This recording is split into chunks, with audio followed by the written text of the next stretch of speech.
Hi guys, welcome back. We are here for week 2 of horse shopping that is not for the faint of heart. If you've horse shopped, you know it's a hard world out there. So it's our goal to help to make that transition easier. Sorry that this is a day late. Yesterday, I managed to do this whole speech and I did the whole thing and I looked up and I had forgot to hit the record button. So here we go again. So today I made sure I hit the record button and we are back on track. Um, in our full program, you might want to look into that. It's only $25 right now. It's normally $149. It's an 8-week course, and it will take all of the things that we're talking about and go into much stronger detail and really break it down. We've got a lot of videos for sale videos that we're scrutinizing, talking about things like that are going on to where you know what to look for and things like that. That program is really, really good. For $25, you will not go wrong. So that's still available if you'd like to join into that. That puts you in a private Facebook group and it gives you a textbook that goes with all of this as well. So there's a lot of advantages to it. There's also questions and answers. So you can ask me, Dr. Lisa, questions directly, and we will answer you.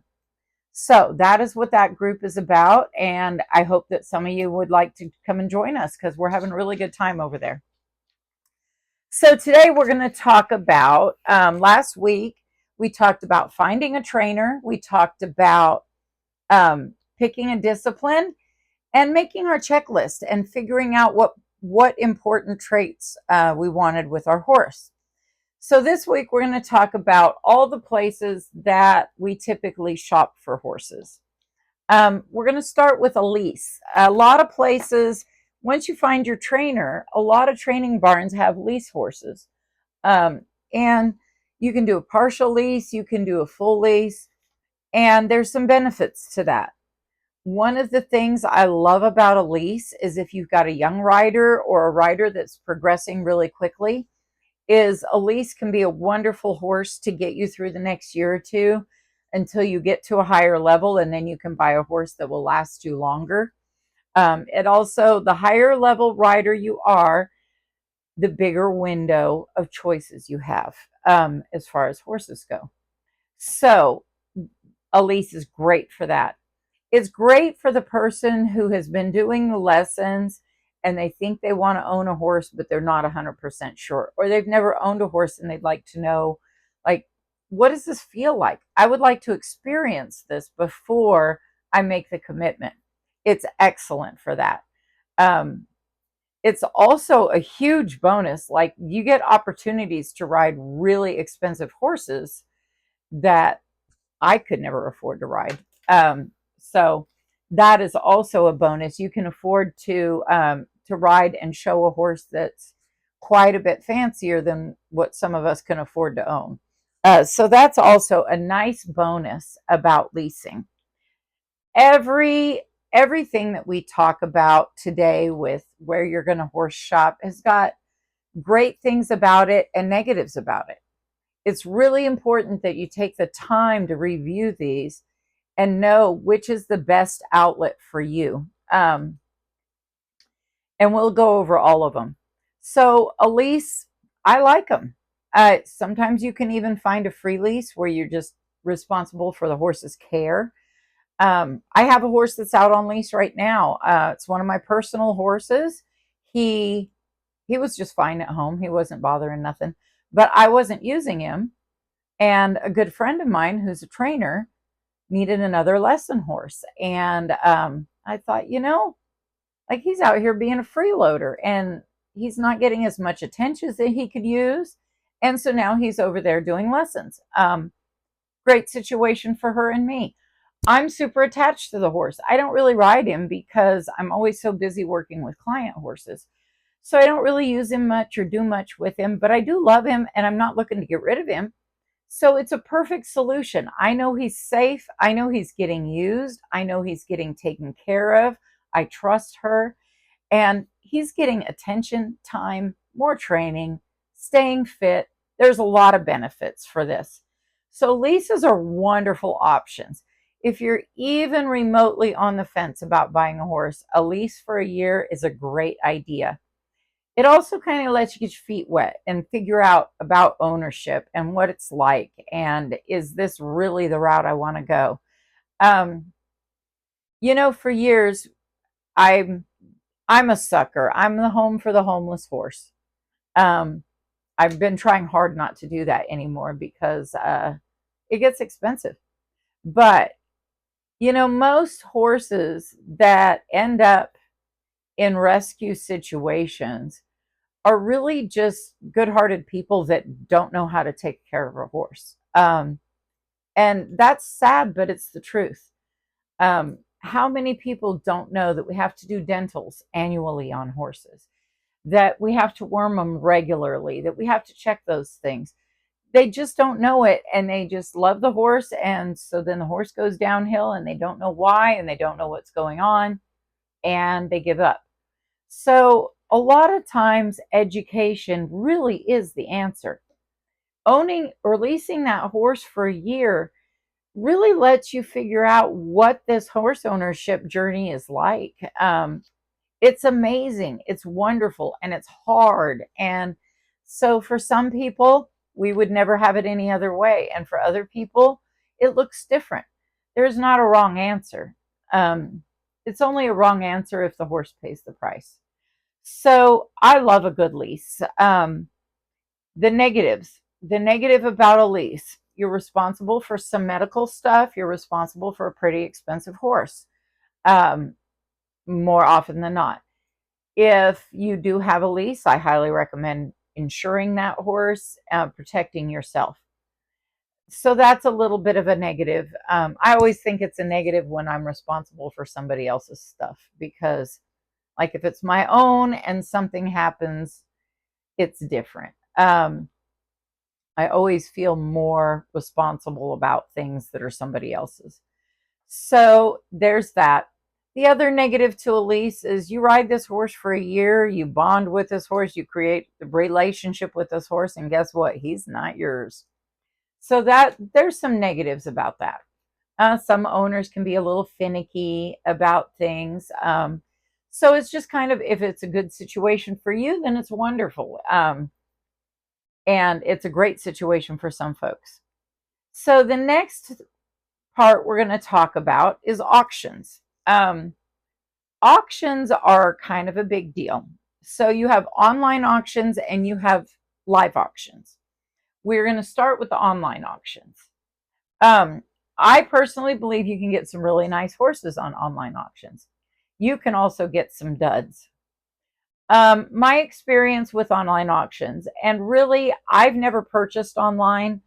I'm real picky about, I want to meet the horse face to face. So now I can say I purchased one of these horses after he failed at his new home. Um, so my experience with the online auctions is that I believe that people don't take enough time to really talk to the sellers, ask all the questions, get all the questions answered, and take the time to go visit the horse.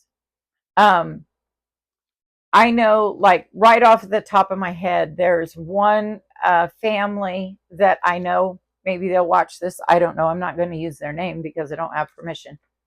But they bought a little pony from me, and they do a lot of horses that they put in the online auction. And they take these horses, ride them for like a year, do all kinds of family stuff with them, and sell them. They sell wonderful horses, really nice horses. And there's sellers out there that are not as reputable. So my concern with the online auction is that you're not getting to see the horse in person. You're not getting to meet the horse. Most people are not asking enough questions. And typically, they are reading the description and basing that on our own interpretation of the description. So my experience has been clients that have bought horses in the online auctions, and the horses have got there and were not what they expected or what they thought they wanted. And so then I would have to go ahead and consign the horse and sell them for them so they could find a horse that was a better fit. Um, so that being said, I think that you can get good horses online in online auctions. I think you have to proceed with caution. Look at the seller. Really go back. Really look at them. Take time. So I have another horse that came through me that was bought in an online auction. His lady's probably going to watch this as well. And he was a lovely little halflinger, and terrified of life. Well, the person that put him on the online auction, had somebody really gone in through and researched, they would have seen that this person brings horses in, has them for like 2-3 weeks, and has them on an online auction. So the other folks I was talking about, like if you research them, you look at one of those horses and say you go to their Facebook page, you can go back a year ago and see where they were riding that horse on some family trail ride. You can go back 6 months ago and see where they had that horse at a little local play day. There's a lot of due diligence to put into that. And it's very, to me, the online auctions are not the best route, because I believe that sometimes the prices get inflated, and unless you take the time to really research, really talk to that seller, and I would try to go and view that horse. One thing that I'm going to talk about right here, and this pertains to the online auctions as well as private sales. So I'll probably touch on it again a little bit when we talk about private sales. If you are so far away from a horse that you cannot, it's just not possible for you to go meet him, I highly recommend get on Facebook, get on Google, start research who owns that horse, and then look for trainers in that area. Call a couple. See if you can pay them a fee to go and evaluate this horse so that you have a neutral party's perspective. You're going to spend a little bit of money, but that's okay. The thing is, right now in your horse shopping process, right now is the time to spend money. Horses are not a cheap hobby. And so right now is the time to spend money, because either way it's going to get spent. And if you spend it in the beginning, you end up spending it on good things instead of cleaning up messes later. So it's more efficient, and you'll save money by spending money at this junction of the journey. Spend the money on the trainer. Spend the money on the trip to go visit the horse. Spend the money on the trainer to go evaluate the horse. The thing is, what's interesting to me is so many of us, it's a little different for me. I do this for a living, but I have gone and looked at a lot of horses that I genuinely believe those people were describing that horse 100% accurately in their perception. That was not my perception of the horse. So that's what I'm getting at, guys. Like, somebody could really believe that this is a wonderful horse, and it could be. That doesn't mean it's wonderful for you. And somebody else, I've sold so many horses that I'm like, he's just kind of okay. Like, I don't love him. I don't hate him. I wouldn't own him. And somebody comes along and that is their dream horse. And there is nothing cooler than letting that happen and being a part of that. So everybody's looking for something a little different. So don't settle for one that isn't what you're looking for. So take the time. Now is the time to spend the money. Get that neutral parties. I had some folks come look at a horse. They came. I have had so many people come to look at horses, and they'll walk in the door. I saddle the horse and they're ready to get on the horse. They didn't see me ride the horse. They didn't see if this horse is going to try to kill anybody. And I had these people come, elderly couple in their mid 70s, wanted just a super gentle walk, trot, easygoing trail horse. They had gone to another place before me to look at a horse that the seller did not ride the horse first. The seller took him down the county road. The husband got bucked off. The horse ran off. All of these things. Well, you obviously wouldn't buy that horse. Had you done all that online, you might have bought that horse. And so, to me, it's really important to get a neutral party's eyes on that horse. Get a trainer in the area. Find somebody that you don't see that they're associated with that person, and see if you can pay them to go and give you an honest, neutral party. So I cannot stress that one enough. Don't buy sight unseen. Do not buy sight unseen in online auctions, private sales, any of it. Don't do it. I have seen it go well. It's not at all what I recommend. So now we have talked about online auctions. There's a lot of ways you can research these sellers. My issue is that auctions, like, unless I'm dealing with a person one-on-one, then the auctions should save me money. And I don't know that the online ones do that. So that's the big thing. You see a horse on there that you love and you think he's a great fit for you, just treat it just like it's a private party sale. Reach out to that seller, talk to them, go visit that horse, learn all the things you can about him. And then that'll help you make the right choice. So after online auctions, we're going to talk about live auctions. And we're going to be having some videos and a lot more information about that. Live auctions. Now there's a really broad spectrum. You can go to fancy live auctions where horses are going $700,000-$800,000, things like that. You can go to those. Or you can go down to the local sale barn where horses are bringing $150. Now, just know, remember what I said earlier? Remember this. Remember this through all of our videos. Not horse shopping, not vet care, not when we do farrier videos, not when we do saddle videos. Your entire life, remember this. Owning horses is not cheap. It's worth it, but it's not cheap. The $150 horse will cost the same in the end. So saving money at this point is not really where you want to go.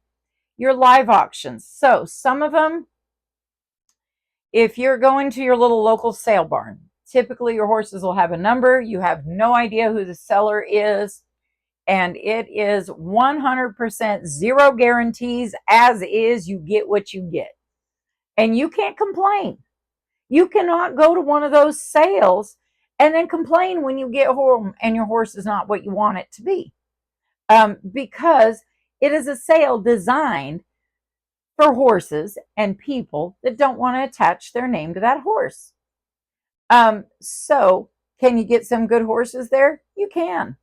Can you get some pretty scary stuff? You can. I've bought many horses from different sales and auctions, and I've gotten some amazing ones. I had one, his name was Skeeter. I paid $385 for him. He was old when I got him, but he was a draft cross, and that horse worked for 2 or 3 years for me, and then went on to a family that just loved him, and he had a wonderful life. I also bought another one that was, I don't know, he was 9 years old, big, red roan, beautiful, a lot of money. Got home 3 days later, crippled. No way he was ever going to be sound. Nothing. I ended up giving him to a good home. So that's the problem with these live auctions, is that you do have the chance of getting a good deal. You really do. And you have the chance of getting something that's going to kill you. I have had horses from sales. I had one that I bought that if you could get on him, he was great. Like, if you could get on him, he was great. But while you were trying to get on him, he was trying to kill you. Like, he was trying to bite you, strike you, kick you, all of those things. He's trying to kill you.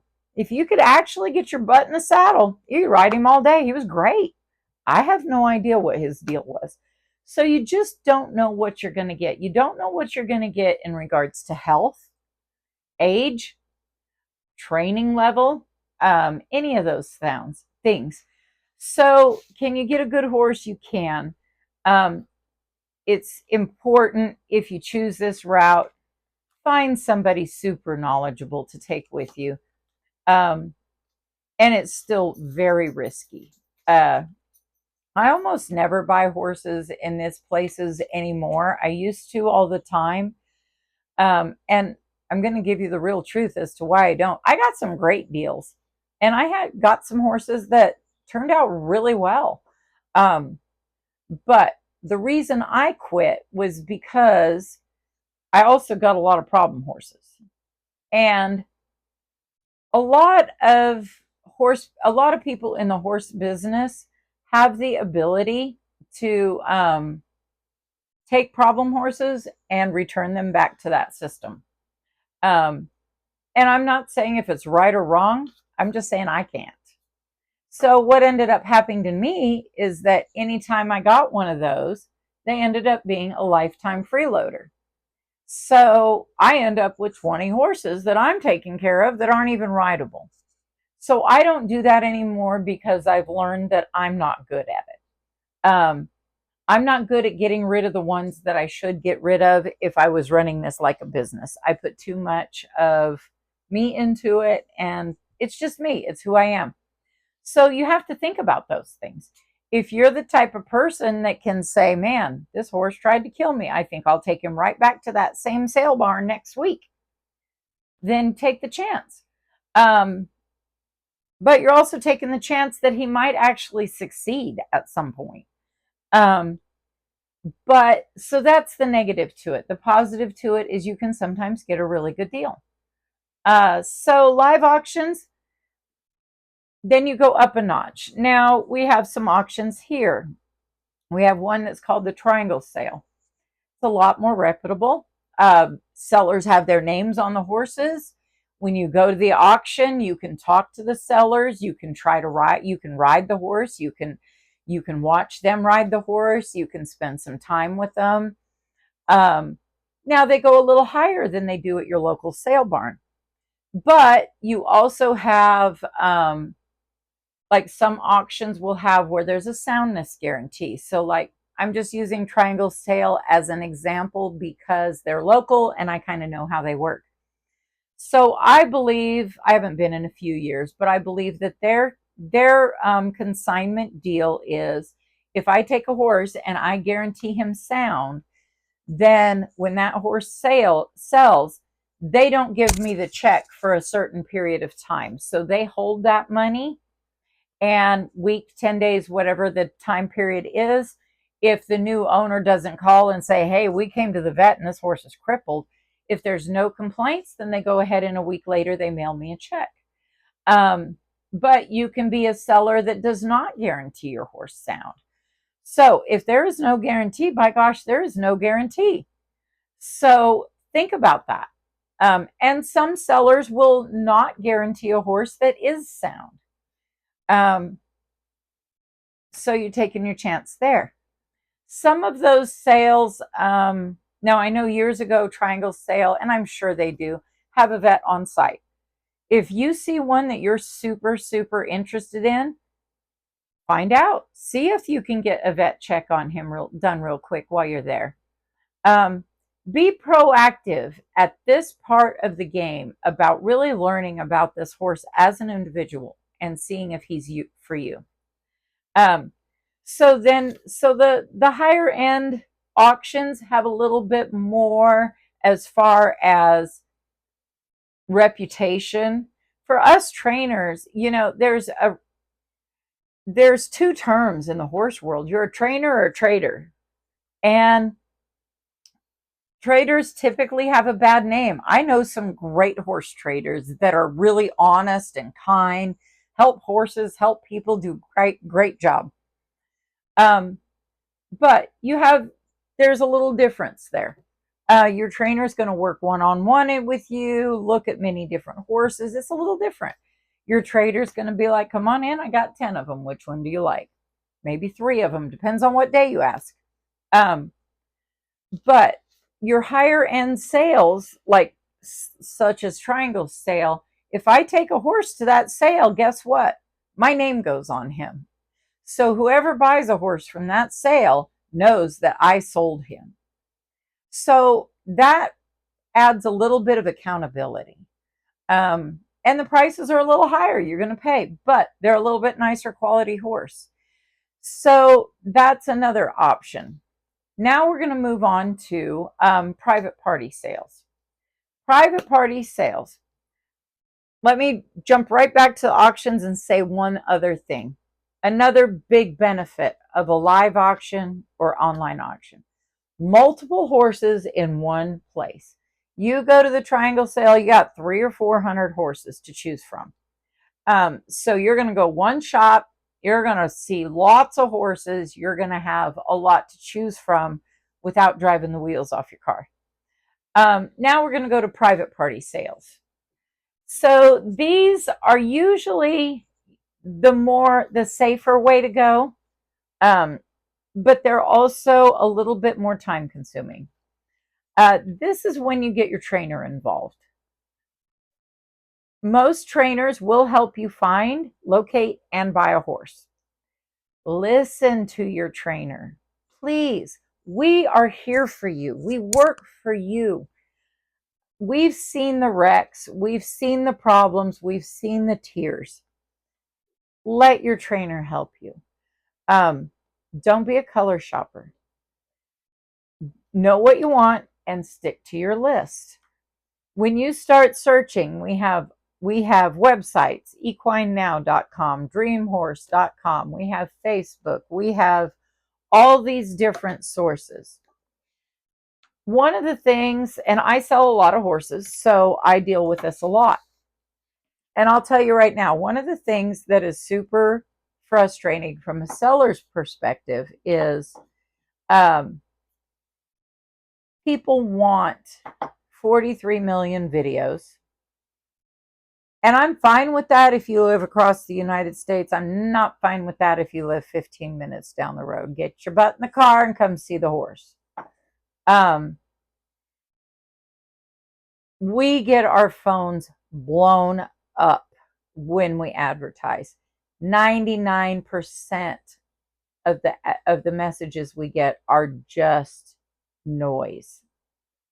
So when you message your seller, have your questions lined out. Any of the questions that your seller can't answer for you, take that into consideration. If it's a big important one, then you might want to move on. If it's it's a preference, but not a deal breaker. I always have on my list deal breakers and then preferences.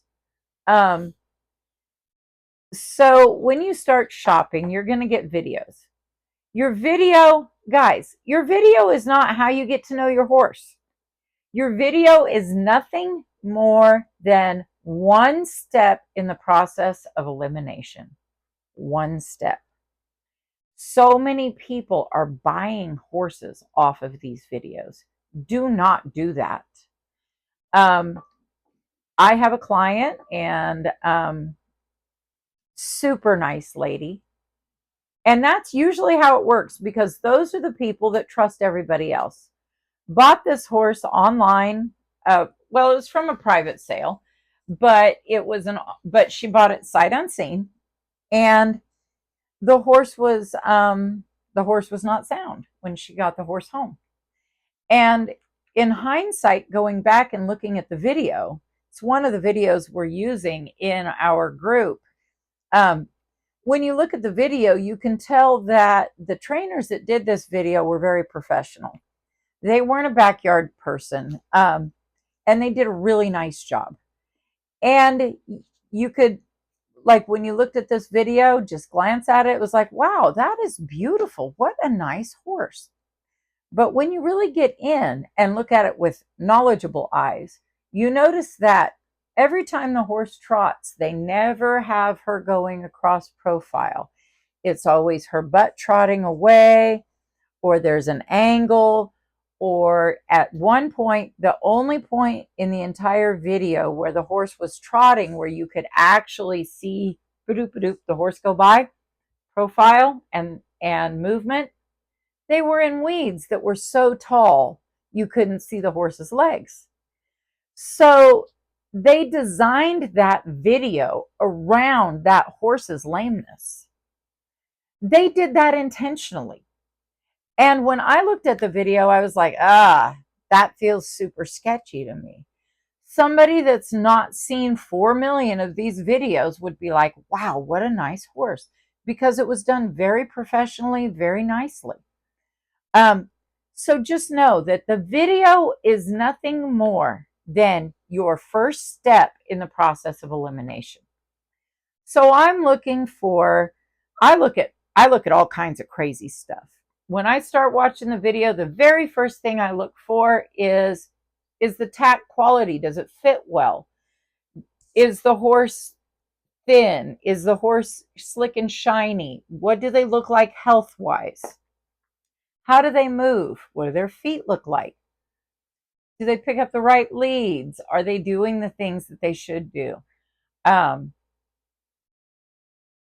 Ill-fitting tack, all of those things. That will not eliminate a horse from my list, but I make a mental note of it because it is important.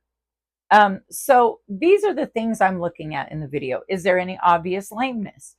Are his owners so uneducated that they are showing a video of a horse loping around in the wrong lead, or he's crossfiring, or any of those things? Those are the things I'm looking for. Again, some of it may not eliminate the horse from the equation, but I want to make a note of it. I want to see solid walk, trot, canter, both ways, just movement. I just want to see how the horse moves. I don't care how he's holding his head. I don't care. I just want to see how his legs go and how he carries himself and what he does.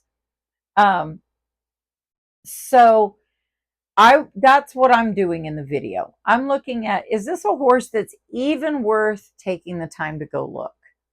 So this is my first step of process of elimination. If you've got a quarter horse, a 15-year-old quarter horse gelding listed, that's just your average horse that's like gentle but nothing fancy, not a show horse, and you've got him listed for $10,000, and in the video he's loping in the wrong lead, I'm not going to go. If that same horse is $2,000 and you're loping around in the wrong lead, I'm probably going to go check him out because I know how to get a lead. It's fine. It's not a big deal. Just not going to pay $10,000 for it. Does that make sense, guys? So just understand that the video, it is nothing more than the first process of elimination. So then we get our videos and we start asking our questions. Share those videos with your trainer. Share those videos with your vet. If your trainer sees anything funky in there, send it to the vet. Those are super important things. These steps at this point can save you thousands and thousands and thousands of dollars later on. So private party sales. Now, we're going to assume that you found this video and that is a nice horse. We're going to go look at him. When I show up, we're going to talk about a couple of red flags, things like this. If that horse has already been rode and sweaty, I'm leaving. Red flag. If that horse is already caught and standing tied, I don't love that at all. I personally prefer that the horse gets caught, saddled, first ride in front of me. If you take your trainer, um, you never, never are the first person to ride a horse at a sale. If you have your trainer with you, which I highly recommend, if you do not have your trainer with you, that seller needs to ride that horse. And you don't get on that horse unless you feel darn safe. Um, if your trainer's with you, the seller rides the horse first. Then your trainer rides the horse. Then you ride the horse. But don't ever show up and be the first person to get on that horse. I have had so many people willing to do that. And I always stop them in the middle and I'm like, look, I know I'm the seller here, but let me educate you because I don't want you to get hurt. Because you might go to some place and you could get hurt that way. This is already kind of dangerous. So let's just play it safe, guys. So always make sure you saw that horse ride before you ever ride them. Highly recommend having your trainer with you. Highly recommend having a neutral party. This part of the buying process can become very emotional for people. I couldn't tell you how many clients have bought the wrong horse because I got there and he was skinny and the place was a mess and I didn't want to leave him. Guilty as charged as well, guys. And if that's a challenge you're willing to take on, by all means, do it. But just know that that's the challenge you're taking on. So this portion of the buying can be very emotional. And so that's when it's time to have that neutral party there to help you with that, to help you not let your emotions override your brain. And help you know that you're making the right choice, not just the kind choice, if that is all lines up. So that's private sellers. The nice part about private sellers is you get to ask a lot of questions. You get to build a relationship with that seller. I think at least, probably at least 70% of my clients that are with me regularly now met me because they came to look at a horse and liked my style and liked my horses and liked my training. So then they stuck with me. So do a little research on the seller, get there, look at the horse, watch for the red flags. If the horse is not cared for, understand there's going to be more expenses on the other end. If you've got to get his feet straightened out, teeth, any of those things, there's going to be additional expenses for that. It's fine if he's a deal and a great horse. But again, I'm not going to pay $10,000 for that. So those are the things to think about when you're there. So definitely take a neutral party with you. One of the things that I typically tell people to do is if you are, y'all know yourselves, if you're an impulse buyer, then make yourself a rule. I will not decide today. And tell the seller that. I've had people come and tell me that. I've had people come to look at a horse and they get here and they tell me, I won't buy him today because I'm an impulse buyer. So I want to look at him and I will call you tomorrow morning and let you know how I feel. And I think that is fantastic. Zero problem with that. But ask these questions, talk to the seller, get to know the horse. Sometimes sellers will let you come and ride the horse multiple times. If you're in a position to do that, that's wonderful. The other big bonus to me about dealing with a private seller is you have negotiation terms. Sometimes we give people trial periods. If I'm not super confident that it's going to be a fit, then I might say, hey, how about you try him for 30 days and then we chat again. You can negotiate all of those things with a private seller and maybe make a scenario that's a little bit better for both of you. So that's one of the reasons I really lean towards private sellers. You get a little bit more of a one-on-one relationship with that person that knows the horse and knows where he's been, what he's done. You get to pick their brain. Most of them are pretty good about, a month later you call them, hey, I forgot what you said Fluffy doesn't like to eat or whatever, you know. Um, so there's a lot of bonuses with that. Lot of room for negotiation for different things.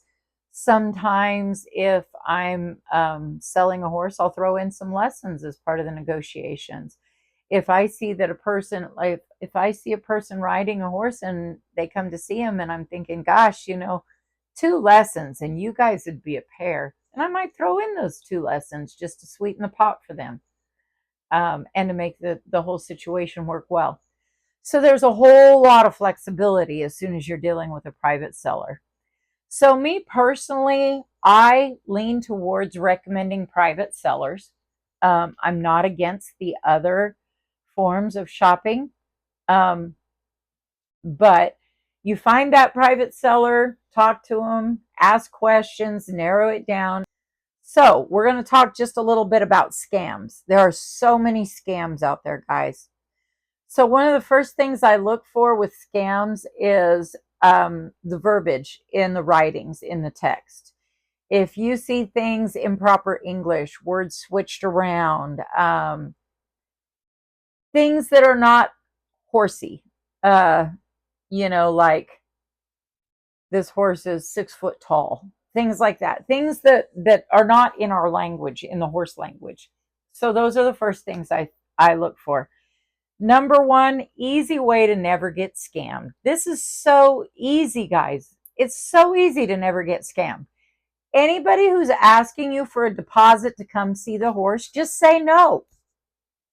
I have never once and never will require somebody to pay me to come and buy a horse.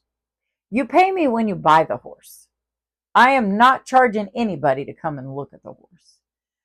That is our job as trainers, to pre-screen you and to talk to you and to decide if we think this is a fit and we want you to come see this horse. If anybody asks you for a deposit for anything, just don't. You are in the shopping process right now.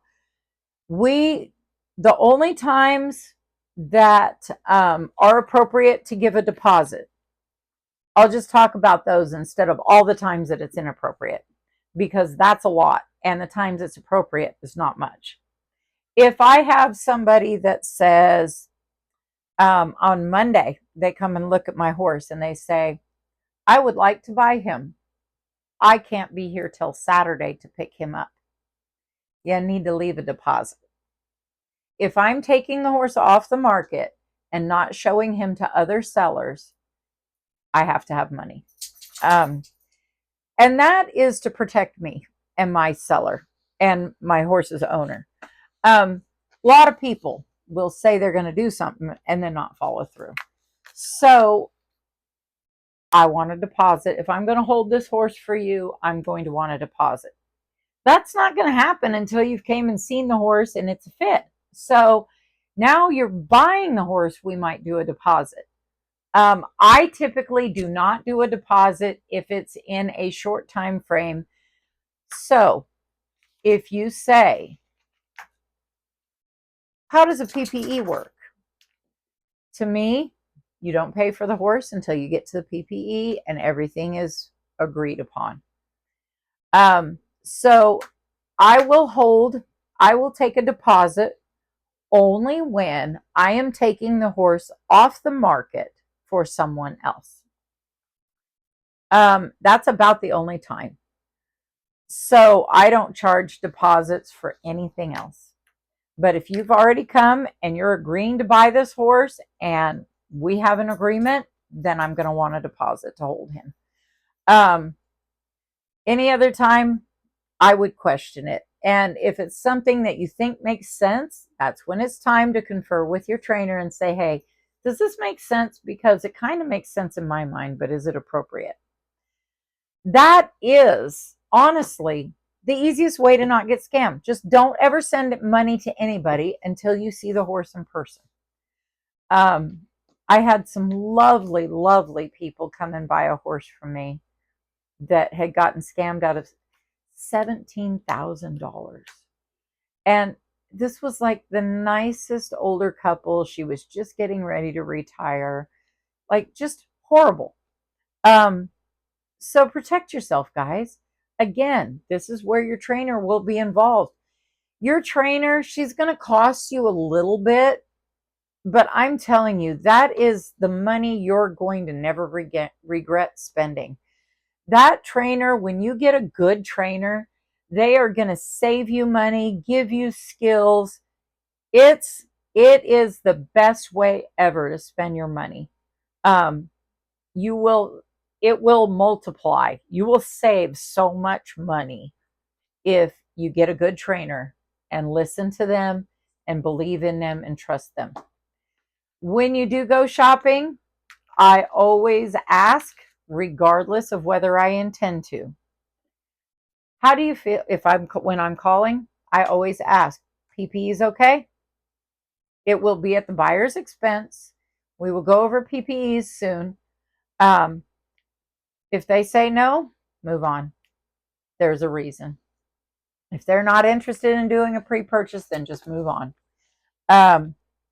Pre-purchase is always done at buyer's expense unless it's part of the negotiations. So customarily, buyer's expense. All right, guys, I have already gone way over my time limit, and this is why it's super important you get in the group, because we don't have time limits in the group, and I don't have other things in the group, and you get so much.